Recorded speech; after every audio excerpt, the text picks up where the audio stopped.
Hi, I'm Jeroen.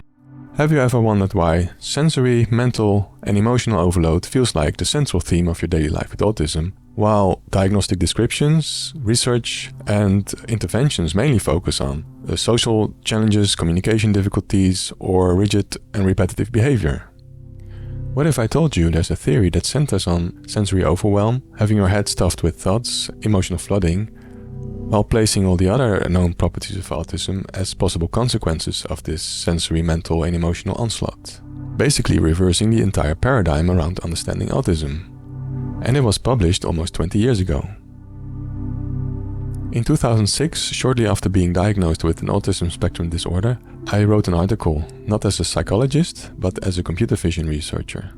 I was disillusioned with the theories on autism that were prevailing at the time. I felt like they missed the mark, only describing part of the picture, but nothing like the real experience I was having. And also, I was hearing or reading from other people with autism themselves. They spoke about behaviors, but they missed the experience that is driving those behaviors. My co-author and friend Alexandra and I, both autistic, wanted to change that by publishing an article that contained both my theory as well as our personal, real-life experiences with autism. Luckily, the Dutch scientific journal on autism is also open to publishing articles about personal experiences of people with autism, so they agreed to publish our article in 2006. While the article was appreciated and used in education of psychologists related to autism, it didn't seem to have any influence on scientific thinking on autism. Disappointed, I moved on, and my attention shifted away from autism towards ways of communicating that were better than the way people usually interact with each other in daily life.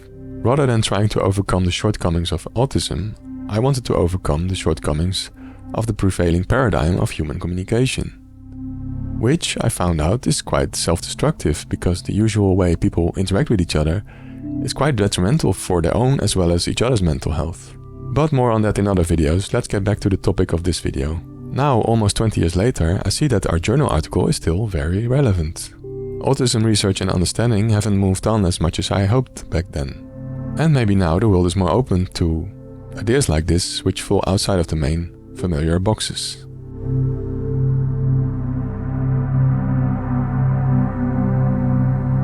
Imagine your brain is a room full of light bulbs, each bulb a sensory input, a thought or an emotion. Most people have lampshades, filters. Their brain modulates what matters at the moment. But for many autistic people, the filters are gone. The lights are either blindingly on or completely out of sight. I call this BSM theory, blocking, stopping, masking, because I think this is the fundamental core around which all other autistic behaviors and experiences are revolving, and either as a direct consequence or as a coping strategy or as a consequence of coping strategies. These three properties are not problems in themselves, but just aspects of how a mind handles information. How it filters what comes in, how it lets go of what's no longer relevant, and how different signals interact and compete with each other. So let's discuss each of these three aspects. Number 1, blocking. When you can't block irrelevant input, even a slight flicker of the lights, or a barely noticeable hum in the background still grab your brain just as much as anything else that might be relevant. And it all adds up, drawing cognitive attention to each tiny detail that can be noticed. 2. Stopping. When you cannot stop a thought, it lingers, loops, and keeps interrupting other things that you want to focus on. And every new thought that emerges is one more process that keeps lingering in the mind together with all the other ones that were already there, cluttering your awareness and draining energy. 3. Masking. By masking here I don't mean social camouflaging, but the neurological effect of one stimulus drowning out another one. Like trying to hold a light bulb up against the sun. Of course the sun is so much brighter that you cannot even see the light bulb in front of it anymore. So we can say the sun is masking the light bulb. This happens in the mind too, and in autism it seems that this neurological effect happens even between stimuli that are not actually different in intensity. Only one is perceived while the other is masked. Two different sensations do not seem to be noticed together at the same time.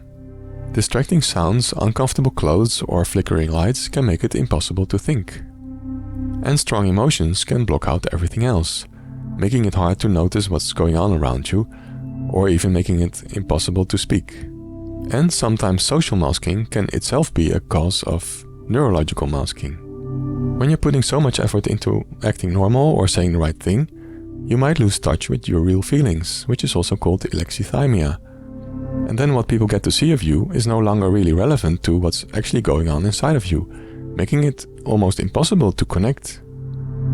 On the other hand, masking can also be a useful effect to cope with not being able to directly block incoming stimuli or stop lingering thoughts. For example, by generating a pleasant, continuously repeating stimulus that masks other stimuli, thoughts, or emotions that you don't like to have. Think about rocking your body back and forth, playing with a fidget toy, or squeezing yourself. This self-stimulating behavior is also called stimming. Another way to calm yourself down by neurological masking is to hyperfocus on a special interest that you really like. This theory helped explain a lot to me, from emotional overload to meltdowns, shutdowns, hyperfocusing, and needing a lot of time between switching from one task to another. It doesn't have anything to do with broken empathy or anything like that. It's about too fast, too much, too loud, both from the outside as well as from the inside. I've now translated the article from Dutch to English and made it freely accessible to everyone. If you're a researcher or therapist or a fellow autistic person, I invite you to read it. If it either challenges your assumptions or gives language to what you already knew inside, either way I would love to hear about it. Maybe the time just wasn't right in 2006. Maybe the right time is now, I hope. Watch my next video where I'll go deeper into the article, starting with how typical autistic thinking styles can be seen as coping strategies for dealing with information overload. Subscribe and hit the notification bell to make sure you won't miss it. Thanks so much for listening, and I hope to see you in the next video. Bye!